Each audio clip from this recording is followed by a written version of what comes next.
Hi guys, for the first time ever, we're actually resuming live, what is it, streaming on Facebook and YouTube. If you have any questions for us, we're gonna be going for about an hour today, 4 segments for our radio show. But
in the industry, we will also talk about different kinds of bankruptcy, famous cases, and even some success stories. So the very first story is bankrupt presidents. Bankruptcy is so common that multiple U.S. presidents have gone broke. Abraham Lincoln declared bankruptcy in 1833 after a failed business venture. He did not walk away from his debt. He paid creditors back over 17 years. And I have a question about it. Isn't it the purpose of filing bankruptcy so you don't have to pay? I guess his integrity was on the line and he decided to still pay back. But Grant went bankrupt after leaving the White House when his business partners swindled him in a bad investment deal. William McKinley went bankrupt while serving as governor of Ohio. 3 years later, he became president. And of course, Donald Trump has used bankruptcy multiple times as a business tool, restructuring companies while continuing to grow others. And I've recently seen that before he became a president, his net worth was like 4 billion, and now it's like 3.3, kind of went down. So Putin's net worth going up and Trump is going down. Says the Russian. Hey, I know what I know. What do you guys think about the topic? There's so much to be said about bankruptcy, and I'm not an expert on it. There's different types, right? So there's like restructuring, there's bankruptcy where you're paying back, you're liquidating all the assets and paying. So I think it's like a normal tool to be leveraged. It's in America, the biggest difference. I wouldn't say it's so much that we forgive more, but we treat businesses as separate from like the individuals. So you can have a business, but if it's fully corporated and it's standing on its own entity, the business itself can have its assets liquidated. Although you might be an owner or a partner or whatever share of it, it might not come back after you. So it's kind of like the best part of capitalism is businesses have free range to grow with owners taking risk. The issue is when things go sideways, which we see a lot in this industry, there's not actually humans that get held accountable to a lot of it. Where do you guys draw the line between like ethical bankruptcy and someone just taking advantage of the system, kind of like loophole? Is there a difference? I think there is, because there's intention, right? Like if you know that you can do it going in, you're like, hey, I'm just gonna rack up my debt. I'm not gonna be careful with my money, with my spending. I'll live this lavish lifestyle, and I'll file bankruptcy and say, hey, it just did not work out. I think there's definitely responsibility. I mean, I got close one year, and here in Minnesota as a contractor, we had a year where I wasn't, let's say I'm at the top, I take 100% responsibility. I wasn't paying attention to everything beneath me. And when deals were coming in through our team, as the contractors may know, and homeowners, if you don't know, when we get insurance claims, we get a portion of the money up front. That money tends to be, it's what you get after your recoverable depreciation and your deductible is taken away. That upfront money is later called a down payment. It doesn't mean that it's always the right amount of money to build the claim, but just because of the way things flow, people just take that and keep moving.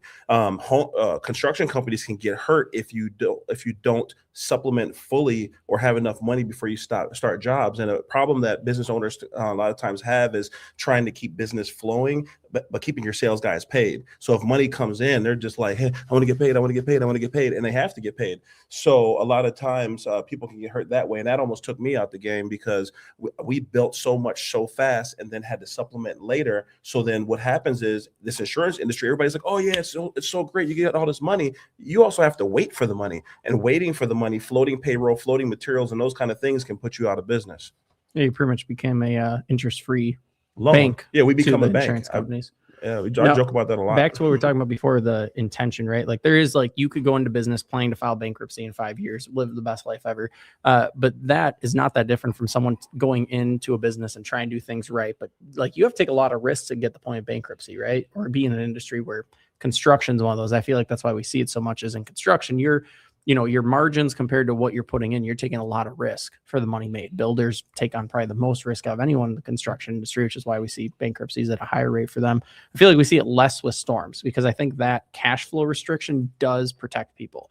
Although it sucks to do. I've been a contractor myself and it sucks holding on to that money, but it also like you can look at your bank account and be like, man, my AR is like, a couple $1,000,000 and I only have 50 grand in cash. I should probably stop selling and, start collecting on this. So I think it's a good check and balance to have, but the intention of going into business, I feel like that's such a rare story. Very rarely do I hear about someone trying to go in and have this plan to see all this money and then go bankrupt to get out of it. True. I think it's rare. But I also have seen it happen. You've seen people open up, construction company 2.0, and then they go on and they don't have to tell the homeowner. What when it becomes what I see, where I see bad intention is someone opens the company, 1-2 years, run it to the ground. Next year, they cannot do it again because their name is ruined. They do it under wife's name. They do it under employee's name, business partner, son-in-law, whoever. And then 2-3 times, like now it's a pattern. Would you agree? Yeah, I would agree. It's one of those like, fool me once, fool me twice things, right? Like if it happens once to anyone or even twice, I feel like it seems excusable. When it gets past 2 times, it's definitely a repeat. We're investigating company right now. They have so many LLCs all over the country. And literally, if they get banned in one state, they just close that LLC, open new LLC. And that's another problem. I actually was listening to CNBC this morning. They're trying to pass new law about LLCs because you can have so many LLCs and you can protect yourself. And we have a problem, I would even say epidemic in the country with the shell companies. Because if you want to hide from the government your income, you'll find a way. Do you remember about a year, maybe 2 years ago, they came out with that? You guys had to have filled it out, but it was that federal level where every LLC that's registered, you have to like show who owned it, how much they owned it, really who quick. owned that company. Did they cancel it? They canceled it before we did it because I was holding off. I was like, wait a minute. So I held back, and then I know at least Minnesota canceled it. Really? Otherwise, what was the name of that? Finnick or something like that? Stupido. Yeah. But the government did try. Like to your point, the government's like, yeah, this is an issue. Shell companies are an issue. We should step in and do something. But I think the web's too thick at a certain point that, but it also, do we want to get rid of that? We talk about this all the time. Like, where's the line between too much restriction and not enough restriction from the government? Where does government oversight reach? Because having protection like that has allowed a lot of businesses to take risks that have paid off and have benefited the country as a whole. Do we want to strip that down? Well, I don't think you should be treated like because it's almost like I think about criminals, right? I think it's almost like saying, should you be on probation before you did the crime? And I don't think I think you should, if they're guilty of it. There's different reasons and there's different patterns to bankruptcy. It's one thing when you just fell behind a few bills here and there. It's all about intent. When you start forging checks, when you start applying for loans and lying on applications, now you become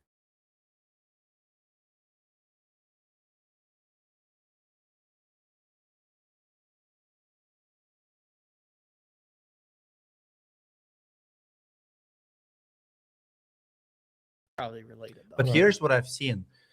I have seen companies being so upside down. Actually, the Profit Show with Marcus Lemonis had one of those deals. He came to the business, wanted to save them. It was like a meat company out of Chicago. Wrote them a check for like $500,000 to save the business because they didn't have money for the payroll and stuff he wanted to invest. Wrote them a check, and then a week later, they still file a bankruptcy, right? And I've seen it in our industry. Actually, one of the companies I've interviewed and endorsed for a few years, They were going down. They filed $3.2 million bankruptcy, and today they're still operating. But you have to ask yourself, if you're already in financial ruins, where's the where's the line? Because you're going to go get another loan, and eventually the last people helping you, they're getting screwed, and that's where lawsuits usually come in. Before we end up at break, one just yes or no question. Do you think private equity stepping into our space specifically is going to speed up the number of bankruptcies or slow them down? I think because they're taking companies and stripping them down, right? They are pushing for profits, but they're taking out a lot of things at the same time. Yeah, but they're also doing a lot of risk. I think we're going to see a lot of money erased, not through bankruptcy, but through, like, people are going to lose money, but it's a little bit different that. We're going to take a break, and when we come back, we're going to bring you another story about bankruptcy building empires. Don't go anywhere. We'll be right back.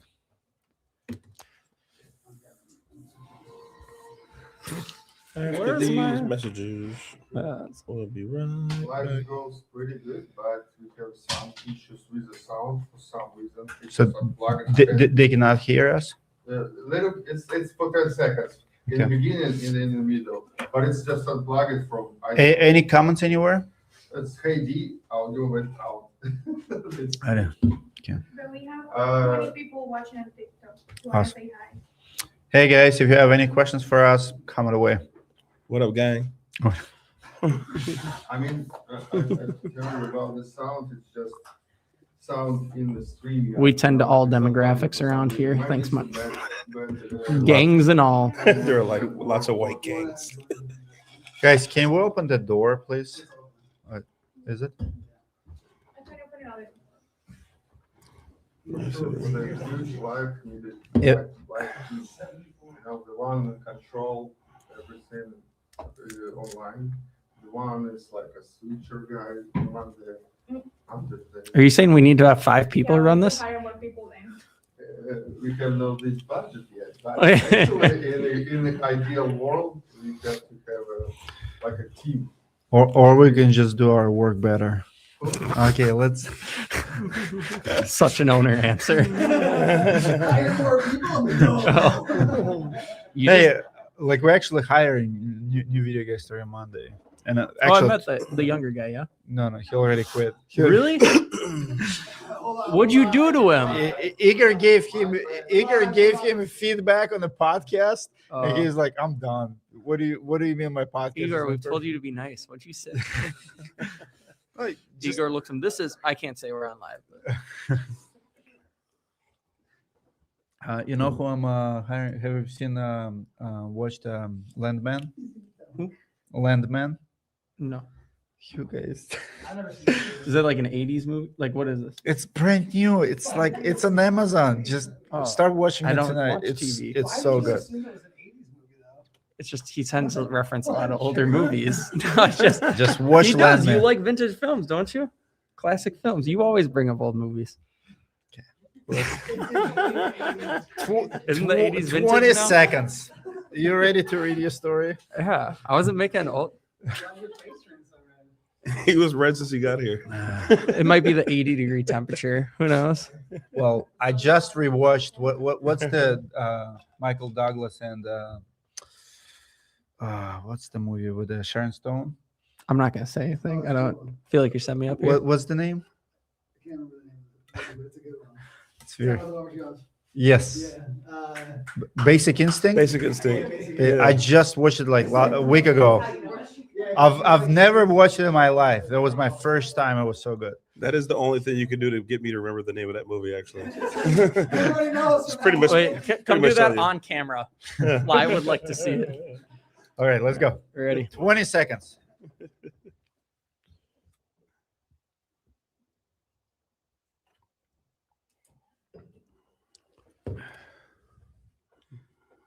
You like my black and brown backdrop today?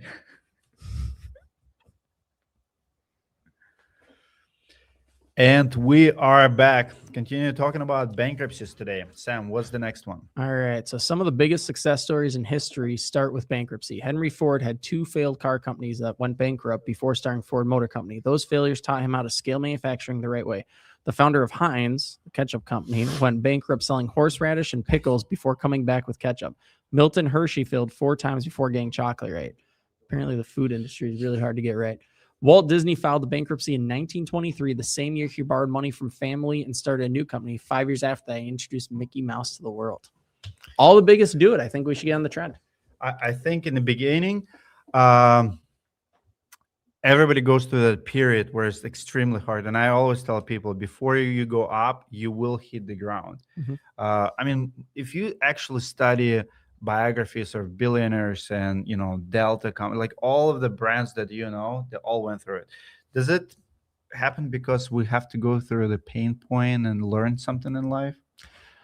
I mean, I think there's a lot of lessons, like business sucks, right? Running business and owning a business and founding a business is very hard, right? Taking anything from zero to something is a nightmare. And so I think you're taking on a ton of risk, but I wouldn't say it's necessarily a certain knowledge. I don't think you could study for 10 years and then start a business and be any better or higher chance of success than someone started a business without doing that.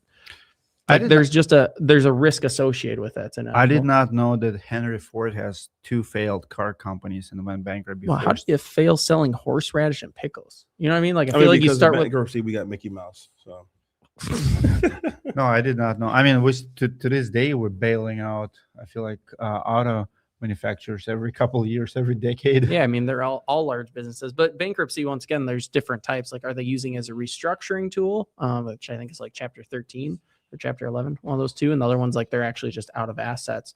The other thing is there's a certain way, and once again, I'm not an expert here, but there's a certain way you can if you want to buy a company, you can have that company go bankrupt and then buy it on a discount. We'll research it. We'll make a full story about That's it. what we talked about last time, the intention. Yeah. There's ways that bankruptcy can be used to trade businesses with less due diligence in a shorter period of time. There's been a lot of documentaries put together about that. So I wonder how many of back then, these seem like innocent failures, right? Henry Ford, Walt Disney, selling Hershey's chocolate. At a certain point, they're yeah, I ran out of money. I had to file bankruptcy. Now I think it's way more of a tool. The stuff you hear about in the news, it's intentional. It's months ahead of time. They know it's coming, or years ahead of time. Yeah, I think sometimes people just need to regroup. What I was getting at the first segment was that when I got close to that point, I considered it, but instead I just did my own plan to restructure and come back, and it worked. But so it looks like if using bankruptcy is the path that somebody has to use to get back to where they need to be, then great. Some people need the help. Some people can do it alone to prevent bankruptcy, which does show the difference in intention. But I think these are great examples to show that bankruptcy is the answer sometimes. There's a trend on TikTok I absolutely love. There's a business owner sharing. There's a lot of trends on the TikTok. bankruptcy trend. Yeah, not the bankruptcy, but there's a guy. I think he started it. So he runs a small shop, and he pretty much shares his numbers. He goes on the camera. He's like, "Listen, I run this mom and pop sandwich shop, super small."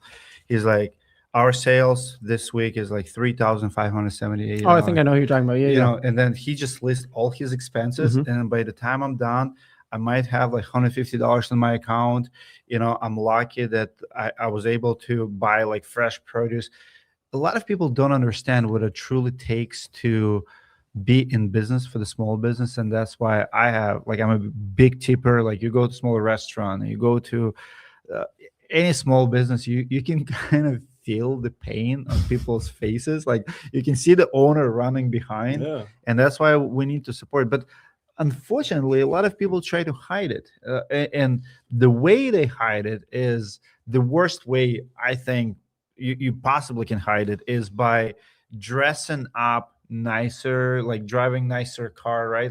If you drive a Mercedes-Benz, if you have a Rolex, and now you can't. I think you go further just being honest with your audience and with the people, because people will support you.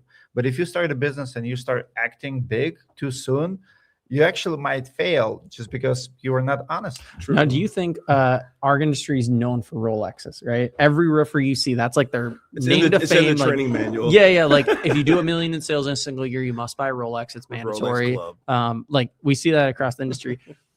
do you think that a lot of those contractors that go out and spend a lot of money, do you think they're doing it with the intent? Obviously, the intent's to, have nice things, but is it to show off? Or do you think they actually just don't know their numbers, right? Because we talked about how contractors will collect a lot of money without building and not realize what their AP really is going to look like. They miscalculate their numbers. So how many do you think actually are leveraging and not realizing they're reaching out beyond their means versus how many are like, I think that there's a lot. intentionally I think doing that it's a blend of everything, right? I think you got the people that just don't know the math. I think you got the people that are just happy, like maybe they came from nothing and they're like, "Look, I got it," and they want the thing to show people that they have the thing because they want the validation. And I also think there's a percentage, and there's two more categories. Some people think you can't be a owner or a manager or somebody who claims success and pull up in a certain kind of vehicle to a certain neighborhood, to a certain client, right? You have to look a certain way. They think there's the look you should have. But and then also, isn't there?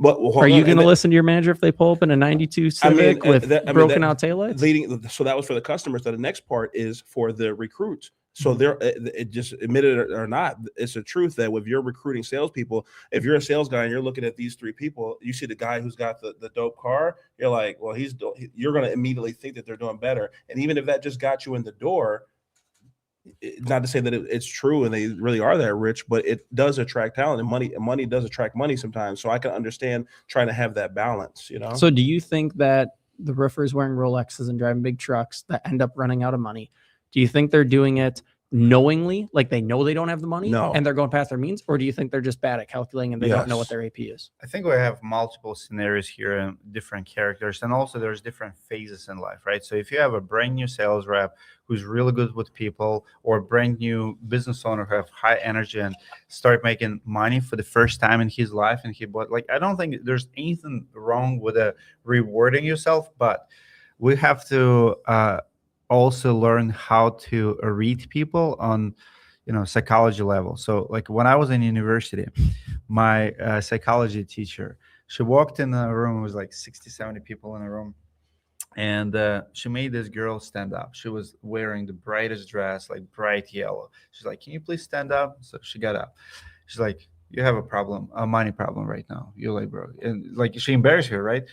And she goes like, "Yes." And she was so shy. And it's like, no, I don't mean to embarrass you. And she just explained to us, like, when people don't have something, like when people are broke, when you woke up this morning, when you went to your closet, you wanted to hide it. You wanted to put the best out of it so the world will not see that you're actually broke. So a lot of people, I came from Russia. And you're saying this applies to guys with blue collared shirts with gold chains? No. There's a two-way, right? So like think about a business owner who don't have enough money in the bank and who's trying to hide it. Mm-hmm. How do you hide it? Well, you show people that you actually have money, even though you don't. And people and this actually came from United States as a trend to entire world. Mm-hmm. If you live in most parts of the world, like from Middle East to Russia, if you have money, you show it. You show your wealth. Well, here we have people like Bill Gates who don't wear a Gucci belt, right? Like, because when you actually have money, you don't have to prove anything to anyone. You can just be yourself. I would say there's a certain line, like to Mike's point, money attracts money, right? Like if I have two people interviewing me for a job and one of them has a Rolex on their watch, has the nice office, nice truck, I'm going to think differently than the one that's sketchy. They're renting out the back office of a strip mall and like they have a rundown car and they like their ladders are falling apart. Which one am I going to want to work for? Probably this one, like I think that there is a certain point, especially as a business owner, you do have to put on some amount of facade, right? Because every business, you're going to go like this. And there's going to be times where it's like, I know I have $100,000 coming in a couple days, but I'm going to be 20 grand down right now. You have to read people so well. Like Dave Ramsey often says, like the most successful contractors drive $1,000 trucks. So like, your wealth, like there's other ways to prove your wealth to others or show, if you will. Like I know contractors, like Amish contractors, they have paid off everything. The Amish is a totally different conversation. Right. That's the category, right? But, like they're so simple, but they load it. Yeah, it just totally depends. There's just so many different variances. It's just like how what do you want to buy? How do you show your money? Do you show it by being like having the $1,000 car and having it in stocks and bonds or having it in the bank, or do you show it by attracting people? Or we know people that both drive Bugattis. that doesn't mean that they can't afford it. It means that they're comfortable. So sometimes trying to look at somebody financially and look at what money you see is not the best indicator of what their financial situation is. It's just a peak that you got in their world at that moment. So my question for you guys is specific to business owners, contracting or any industry, specific to business owners. Should they show a certain amount of wealth in the way of like displaying it? Should they wear nice things? Why Should not? they drive nice cars? You said should, right? The word Should but, they? But why? Like, why not? I think if they're comfortable, yes. If you're struggling and you're going day-to-day check, you need to calm down. Even a if little they're bit. comfortable, or even if they're struggling, should they still do it? I think you should be professional first, and being professional does not mean being shiny. You want your customers to feel comfortable with you. When you show with a gold watch, that customer is not going to think about you as professional, but maybe as a show off. So like you have to build rapport with the customers, with the employees, and sometimes your wealth, how you present it, can be. I would say there's kind of Working it's against kind you. of twofold, because it's like you can pull up with a gold watch, but if you're wearing a wife beater, shorts, and tennis shoes trying to sell them, that's not a good look. But if you're showing up a gold watch, a two-piece suit or just a sport coat, you pulled up in a nice car, and it could be a 10, 15-year-old car, but it's clean. There's no rust. It's got good tires on. You know what I mean? Like you can show up professionally cheap, but we see that people tend to take it to the extreme. But I think there's to your point, $1,000 truck. I mean, you're not buying a nice $1,000 truck. Like $10,000, you might get a truck that's presentable. But I think as a business owner, it's like you shouldn't overspend. I agree. You should reinvest money in the business, but you should keep it professional and put together. You shouldn't be showing up. I think that the topic's probably coming up because in our industry, there's so many guys that have just big trucks. I almost cussed, but they got some real big trucks, though, big tires, and they just show they want to show their money. So it kind of gets attributed with our industry, whether it's just us or not. Well, if you've been in business for 20 years, it's one thing, but if you're just getting started, you don't have the proving, track record yet. And also maybe you have some disputes with the employees or don't pay your bills. Come on, like you need a track record to pull that off. Let's continue this talk after the break. When we come back, we'll talk about Lexington Blue case. Don't go anywhere. TikTok have questions? Anyone? Have a question. We have a question. Don't wear your Stephanie. guy's commission. Just the comments. Let's start from this. Name and the question. Dan Bros Ruby asks, people learn from, he's not asking, he's telling you. People learn from failures too. From who? Yeah, you're still. Failures. Oh yeah, 100%. No, heck yeah. I don't know his name. Some guy, whatever. And he Gus, says, FC. I usually tip about 65%. 60. That's a lot. Say 65%. Yeah. What's 65%? They tipped 65%. Come to my house. I'll make you a sandwich if you're tipping 65%. Let me do your roof. Give me 65%. Andre Tip your roofers. Hi guys, I had no idea you are doing live streams. So We're just starting. It's the first one. We did it just for you. This week I heard this amazing quote that even if you failed, it's not end of the world. You can always be a good example of how to not to fail. How to not fail. Dan said, you can own a Rolex and be broke. No, you can't. You could sell the Rolex for 20 grand and get money. That's Right. Fake I'm Rolex. just kidding. No. Right. Fake Rolexes are good. Wear a fake Rolex. Right.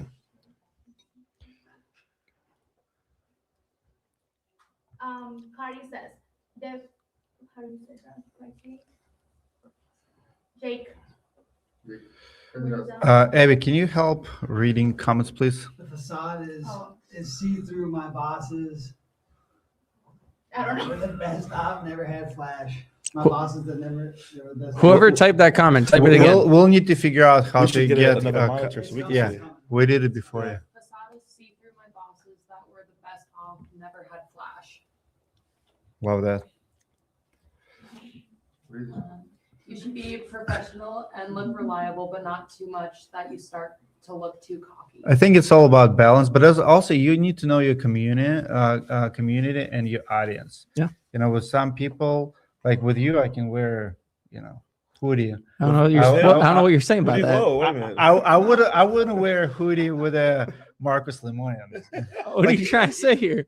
You have I to think you know mirror what he's your guest. Like See, I was raised if you with go this. in a cheap neighborhood, you want to be down to them. But if you go in a million mansion, don't you want to, match? See, I was always raised with like it's like a respect thing. Like I don't dress nice for myself or how I look. It's like, hey, I want to show up I for was you about guys. to say, I are want to you look dressing for presentable. yourself or the other person? It That's what I was should getting at. always be for the other person. Yeah. But you have to be prepared. But there's environment, right? Like if you No, I dress the same whether I'm going to the hood. Mike's seen me. I'm pretty sure I wore the same outfit walking through a house in the hood. Like, but there's different events. there was a 9 mil width, yeah, but slightly different. I'm telling you, Mike has taken me the And 9 singles- million, and 9 mil. Hey, you know what I'm saying? When I went with Mike to the hood, you know what I'm saying? We got some fried chicken, you know what I'm saying? some juice. All right, next story is crazy. Grape We're- soda. We're ready. We keep going. Mike brought me to the single sketchiest house, or not house, neighborhood. The house was actually decent, but the sketchiest neighborhood I've had to go to That was in a owned, year. that was owned by an You haven't 87-year-old lived in white guy. Atlanta. What was that? I said it was You owned haven't by been an in 87 Atlanta. And nor will I. Oh, no. No. By Metro State University. A block away from Metro State University. All right, we gotta keep going. Let's go. By the way, what do you guys think about our studio? I think it's phenomenal. At least it looks a little dark here, but I hope it looks good. For Let you. us know what hood you're watching from. Lakeville. All right, 5 seconds. And we are back. Keep talking about how we should be dressed, how much wealth should we show off. And next story is about Lexington Blue. We actually covered the story on our YouTube channel recently. Mike, what's the story? Everyone has heard of Enron and Lehman Brothers, but in roofing, we've seen big, messy failures all the time. One of them is Lexington Blue. They filed for bankruptcy in 2025 after almost 10 years in business. The CEO, Brad Pagel, was allegedly stealing customers' deposits and transferring them to his other companies. He also liked to go by the name Reverend Dr. Brad. Ooh. Let's say former employees accused Pagel of running secret cult-like order called the Order of Liberty. Managers were told to carry a special coin with them at all times and respond to texts instantly or be fired. Meanwhile, the Reverend posts piles of cash and luxury jets on Instagram. When everything came crashing down last April, Lexington Blue owed at least $3.2 million to hundreds of customers. They're still fighting to get what's left of their money in bankruptcy court. Are you going to change to Reverend Mike? Like, is this? Are you taking notes from this? Or? Are we going back to another hood reference? Mike, You you a have black a talent. reverend? Every time you read a story, you read it differently. That's called voice fluctuation. Did you want me to It's go, called an "Reverend"? identity crisis. Did you want me to be the How reverend? old are you? I still don't know who Yeah. you are. What's your Reverend voice? I'd love to hear it. $3.2 million. What? Okay. So what was the background of the story? 'Cause So I remember they pretty much run everything through the company, including like babysitters. So like his wife and him was driving new trucks, new SUVs. Was not, pretty much everything went through the company. Just typical lavish style. But so this one was crazy because it was like a cult. Like if you actually study and talk to sales reps, how they were operating. It was like this weird rituals. He has something for silver, like he has so many like coins, and like he has to text you, and you have to immediately show you. But for him. what? Like, what do you mean? It was like it's like a club. It's like he wanted to build this momentum that I don't know. Like some people are weird. He thought he was so special, and he wanted to build this culture where everybody is around him was special. I don't know. It was weird. Okay, so aside from the cult sides of things, right? Like as a roofing company, okay, you are constantly like if you didn't spend money until the money hit your bank account, no roofing company would grow past $1 million, maybe Man. 3 million a year, right? Like it is very hard. It's a very slow growth, right? You can't blow up in 3 years. But we see companies that go from 0 to 50 million in 3 years nowadays. Do you know what they tell you when you get your license? When you get your license, they tell you that the owner takes money absolutely last. They tell, money Yeah, yeah. only Leaders goes, eat last. yeah, money goes to labor and the material, and then when it's left, that's when you get your money. Well, plus clients. What and banks and percentage of everyone else. contractors do you think actually really follow that to survive? Drop it in the comments. Another voice, a new accent unlocked. I lost my train of thought on that. No, like, yeah, I got Mike. You The problem is not even that. Like the problem that we have right now that business is hard. The moment you open a business, you start getting like I would say after 6 months, you start getting. I mean, I'll share my story. Yeah, tell us about the time you bought a Rolex, a big truck, and So I actually sold I have Breedling. I It was a sold my sauna. Breedling like 8 months ago because I bought a Breedling. I always wanted to have a Breedling. I bought it, never used. It's just I'm not a watch guy. Never was wearing it. And then during the podcast, I said, "Hey, I think I'll sell it." And someone's like, "I'll buy it," and we got a deal by the end of podcast. I think what's happening here is we have issues with entitlement in the industry because when you work hard, you think that you're entitled to have nice things. But I work hard, but I wanted this massage but do you see this chair. in every industry, right? Because like nurses and doctors are notorious for lifestyle. Yes, but here's the problem with them that they don't have and we have in the industry. They don't manage people's money. So like doctor not gonna have $500,000 for surgeries. You're saying if they mess up, they go out versus if contractors Yeah, mess up, or you, they're not a going to lot get of homeowners paid, get in or trouble. they're actually getting paid, and what they do with their money is their business. Mhm. Now we're not getting paid. So the problem with the roofers is how they look at the money. So if you got $100,000 in deposits, you should only see $10,000, like 10% of it. But the roofer's like, oh, I have $100,000. How much is Yeah. that down payment on the truck? 40 grand. I mean, it's the same we say all the time, right? It's like the only difference between a contractor and a Ponzi scheme is if they put the roof on.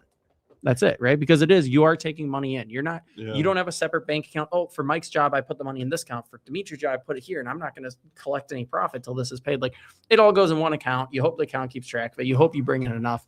And that's kind of the thing with every roofing company or every business in general. Like every business to grow is going to have to take on, some amount of debt or risk, right? And unless you're taking in more money today than you did yesterday, you're not going to be able to sustain. Okay, I think there's a solution that's bulletproof. It works for absolutely everyone, and I Is cannot. this a Dave Ramsey lesson? I can't wait for you to give me feedback on it. I mean, it Yeah. works, and I can name you many contractors who's doing it. How about you don't take deposits until the job is complete? Answer this: if all contractors No. would only get paid, would only get paid upon Settled. completion of the jobs, will they have any financial? Mike's problems? customers don't even No. pay him then. I know, right? Then that's the problem. Is that, I mean, if you're putting way too much control into the homeowner's hands, Why not? because we are not a bank. That's why. You So don't there have- are. I'll tell you right now. There's You're people not a that I bank, do but, with. but you don't pay for materials. You don't. You have a 30-day credit with a supplier. Your crews are not charging you right away. Why do you need I deposits? had a buddy that had a term. It's called. He said it's called. He called it the golden gutters. He said when you get down to the gutters and the homeowner's upset about one small thing in the gutters and it holds up $50,000 worth of money. So I mean the thing is have a contract when bunch substantial items completion. of 5%. 5%. Substantial completion is the term. We put that in our contract, and we say, hey, we've had to offer that throughout the years. We've had, for the majority, I'd say at least 90% of the people that we deal with, there's no problems. At some point, you got the guy that goes, oh, well, see that little thing? It's a little tilted. Yeah, but all the money. it's 10%. But listen, okay, let's say 10% of your people don't pay you on time or give you a little hard time. I mean, it's still not going to put you out of business. No, it's not going to put you out of business. It can be done. But it There are ties up money. contractors It who are doing it. But it can tie up a lot of money. I mean, because it's funny because when you get like in the metro area, most people will do that. The further out, when you get a lot of rural areas, people are like still belly to belly. Now you're handshakes. stereotyping people. But can we agree that if a contractor's only getting paid upon completion of the project, we're not going to have fraud problems in the industry? You're right, It'll solve it all. but we'll have homeowner problems, right? That is the flip side, is you're giving the power to the homeowner or property owner, 100%. You're which putting sounds money in great. the hands of people that don't have great financial management. And okay, have you ever had a customer that said, "Get this money out of my hand"? I have many of them. I will say that majority of time, insurance claims, from the public adjuster side, most insurance claims the most amount of cash a homeowner sees a single time in their life. That normally, we can agree that majority of Americans are bad with handling money and keeping track of money and spending money, Absolutely. right? Like there's a reason we have like some of the highest debt around.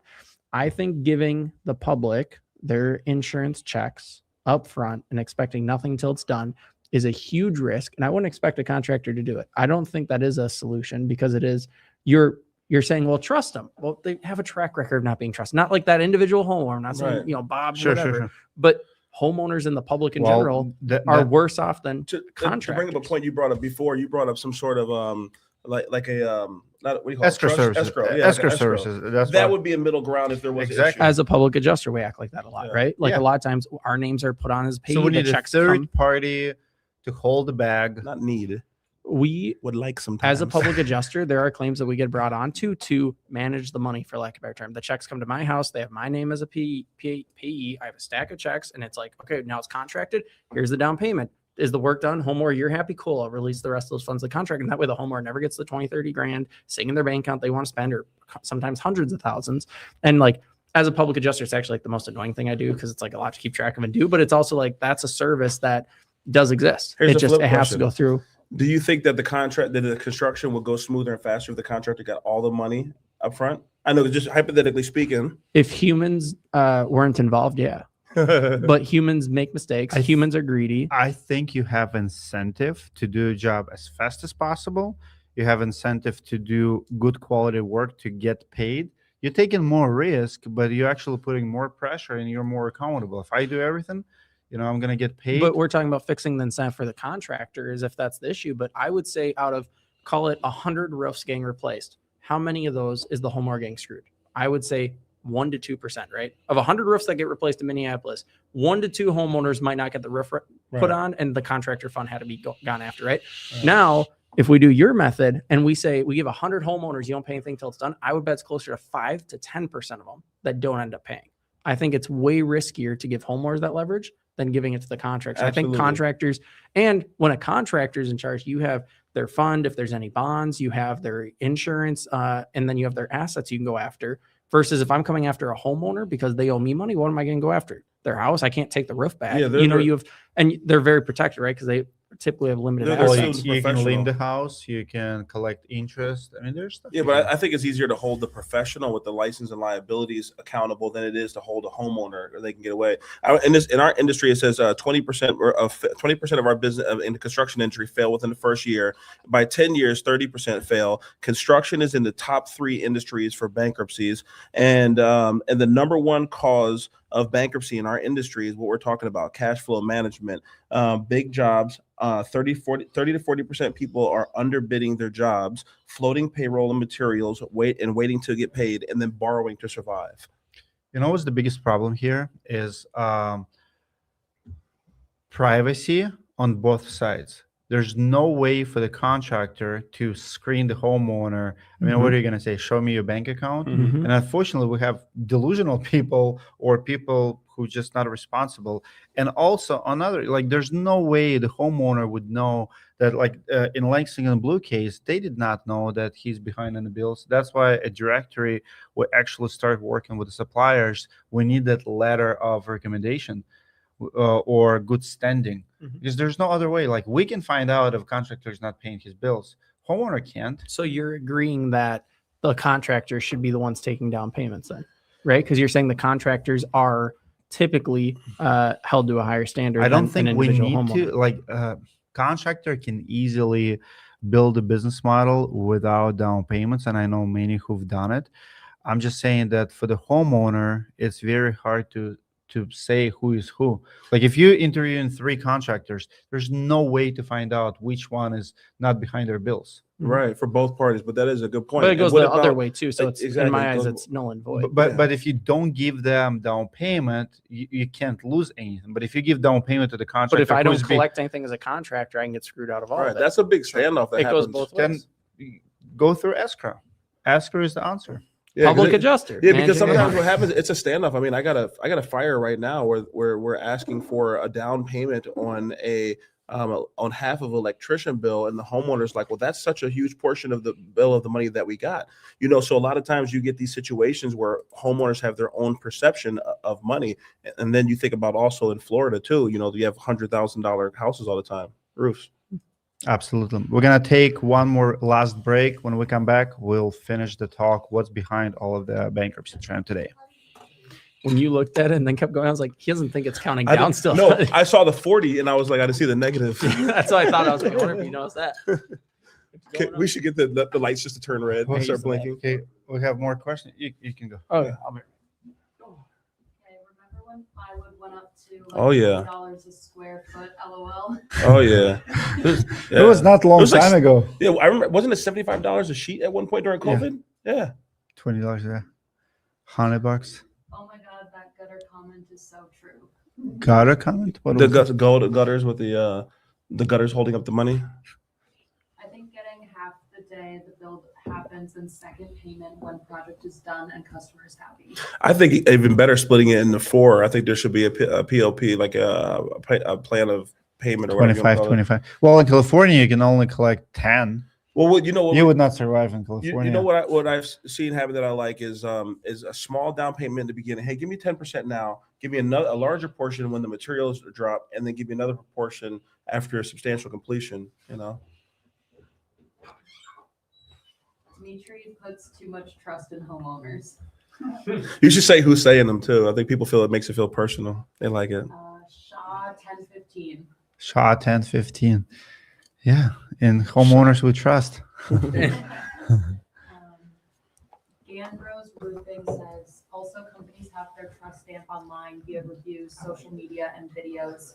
We as businesses have nowhere to check if the homeowner is reliable. Gosh darn tootin'. Not yet. Another personality unlocked. It's 4 in one podcast, Just Mike. mark them all. I'm gonna send you a link to betterhelp.com. I want the referral link when you go. Fred Christensen says maybe pay at completion only with a credit check. Ooh, Yeah, credit completion, checks. credit Not a checks. bad idea. Ooh. Credit checks. So for you would like to contractors. manage all the money? Which if you fill out this credit application, we can. No, that you can do soft checks though. Yeah, you know. soft pulls. Yeah, Yeah. He also said half down, half on completion. pause for soft pulls. Well, that's kind of what the industry agreed to is the half and half model because it is not, that not balance. California 10%, New Jersey I think is 30%. But do we need 50%? I don't know. We how- need 30% for materials. You're stirring the pot. I don't know. Let the I'm not a contractor. I'm just a greedy PA. So you guys tell me. Any other questions?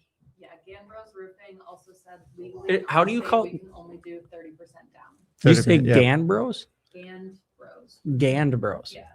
Yeah, we have one picture. Okay. Roof Daddy is the name. Roof Daddy agrees with collection of a deposit on every project.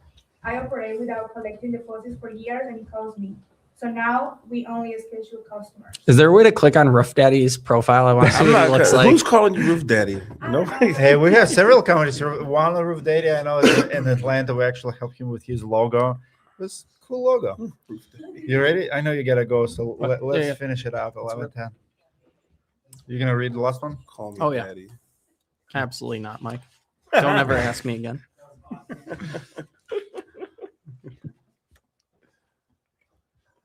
Again, Bros Roofing said G and Bros. Oh, GM Bros. All right. And we are back for the last segment today. What's behind the bankruptcy trend? All right, bankruptcies are a real risk for contractors and homeowners. Over 100 solar companies shut down in 2024. High-profile layoffs and closures continued in 2025. Business bankruptcies are up overall in the U.S. with an 83% increase since 2022. That's another 11,000 filings per year. There isn't good data on how many of those are roofers, but common wisdom says somewhere between 50 and 80% of all roofers fail within 3 years. That includes formal bankruptcies and people who just close shop. So what does all this mean for the industry and for homeowners? I do see this trend everywhere we go, like expos and stuff. You see the turnover. I actually have seen at the roofing school directory, and I talked to some business partners, people with the apps and stuff. So they say like number one problem for software companies, if you have SaaS, is churn rate in a company in the industry. So people will sign up and next year not renew, and the reason they're not renewing, they close doors. And I personally blame work comp audits for most of it. I feel like when people started the company, so many people don't have work, so many subs don't have work comp, and most companies do not survive the very first audit because think about the size of the smaller players. It's usually up to $1 million. So if you do $1 million in business and you get audited like 40,000, 80,000, you're not going to pay that bill. You don't have that money. And you don't want to fight it. You don't have money for lawyers. You don't have money to fight it. You don't know what to do. And it looks legit. It looks like it's legit bill you have to pay. So they close the company, start a new one in wife's name, and do it again. So I think, in my experience, that's number one closing rate. But bankruptcy is a little bit different. Why is it always the same companies that are floating money? That's a pattern. That's a trend that I'm seeing. It's the companies that are floating money and then doing work that has the potential to come back and correct the work with Let the me ask potential you, losses. why do roofers always compete as a commodity? Why do they always compete on price? Because we're a commodity business, and it's mentality. How can you get out of it? I don't think you can.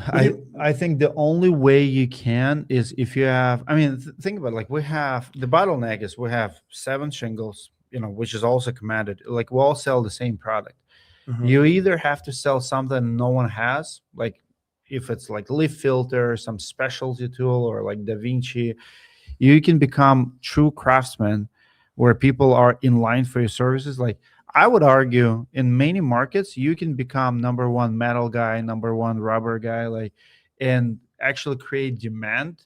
Because Do you not think there's an offer that roofers can make that would get the public or their clients to not see them as a commodity? we have too many roofers. Too many roofers. When you have 3,000 roofers and they all sell the same thing, at the end of the day, it becomes a race to the bottom, just like restaurant, like fast food. McDonald's cannot charge $30 per burger. You'll eat there one time. Second time, you'll go to Chick-fil-A. Yeah, So you're saying there's no way to make a better product, right? Because like if you could create a better product, then you'd have You something. can build a bigger brand if you marketing is perception. So if you have a big company, everybody sees you, TV, everyone, like leads are not a problem. Now you can charge anything you want to charge. Most contractors don't have that luxury. Yeah, I don't think there's a way. Like to answer your question about making a better product, I don't think there's we all shop at the same place. I mean, we're all buying material pretty much at the same one of 3 supplies companies. We're all doing the same labor. It's just, who does more for your customer? Do you do? So what differs from company to company? I think one of the biggest things that Like is you're a roofer. preference. What do you tell customers makes you stand out from the rest? Well, for me, it's a lot of upfront value. I tend to show success stories and testimonials and how I help to get them to the finish line.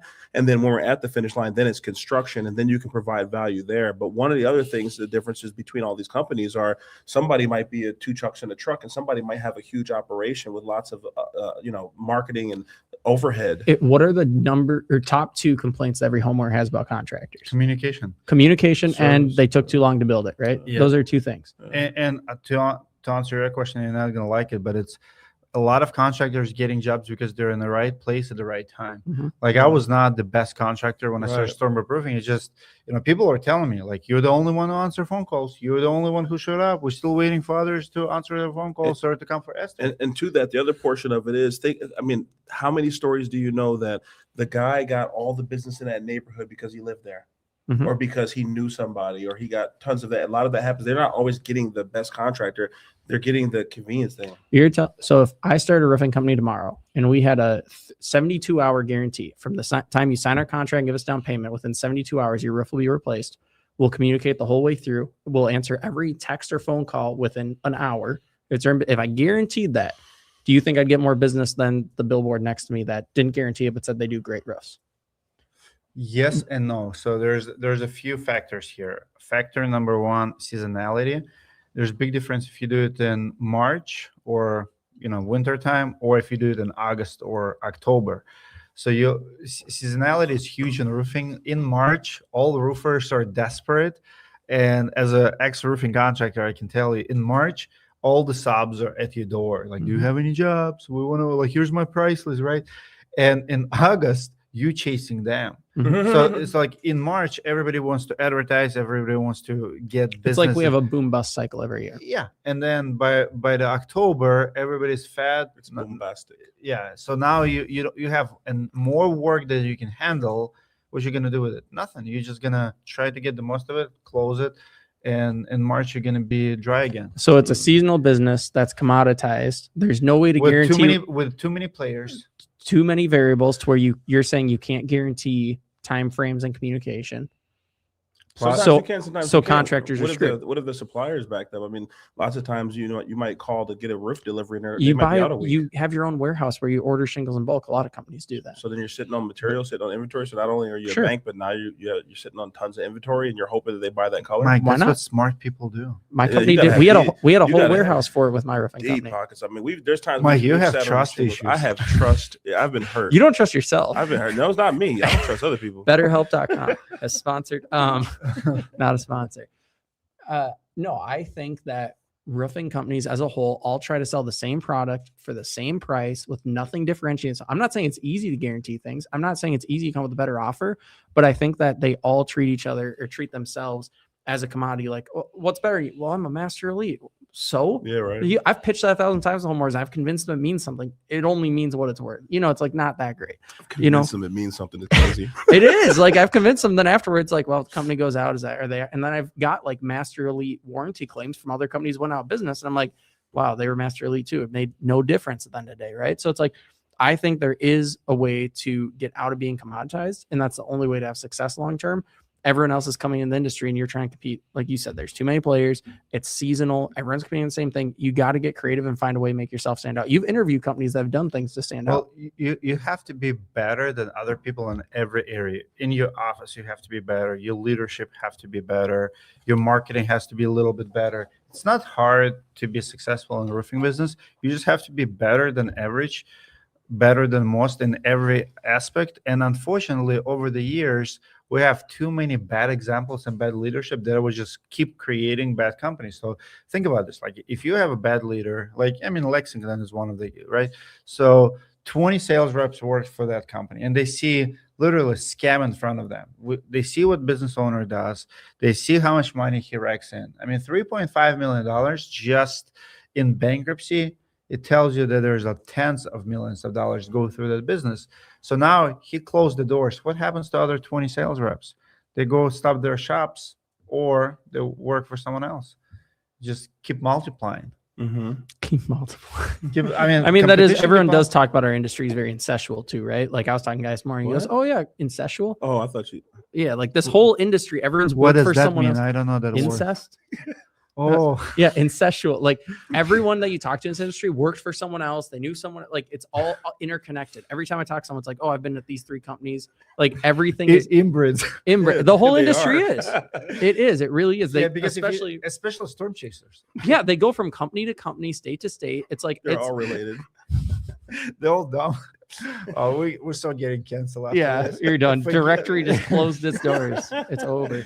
No, but I agree with you because 20 years ago it could work. Like storm chasing, as we know, 20 years ago, with people who started in storm chasing who were doing $100 million a year, they actually knew what they were doing and they were doing great. Today, same model, it just does not work anymore. It's just saturated. There's a lot of saturation, and I think the only to bring it back, I think the main area where it can really be perfected is, well, first let's say you brought up Marcus Lemonis, who I like a lot. People, product, process. People, those 3 words. The product's pretty much the same. Maybe how you do it can be different, but the people in the process in lies the communication and the service, and that's really where you can separate yourself. Let me ask you, as a public adjuster myself, my business is pretty commoditized, right? They all charge similar fees. They're capped by the state. Like we've been able to go in and, land clients that had public adjusters they previously worked with by having these different offers and stuff.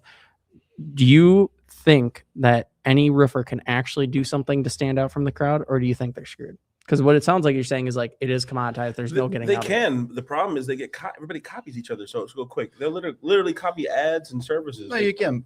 Branding is one of them. Branding, service, reviews. Just be excellent overall. No difference than a restaurant. How many restaurants do we have? You're not going to go to the same restaurant. Like it's experience overall. Like if you generally care, you'll get referrals. You'll get repeated business because good companies, they grow by repeated business, and bad companies, they only get new, but they never get referred again, and that's the most expensive business you can get. Thank you to my repeat clients. All right, amazing show today. I absolutely enjoyed it. We'll be back next week. Hope you will join us for another cup of tea or whatever you're drinking. We'll be back.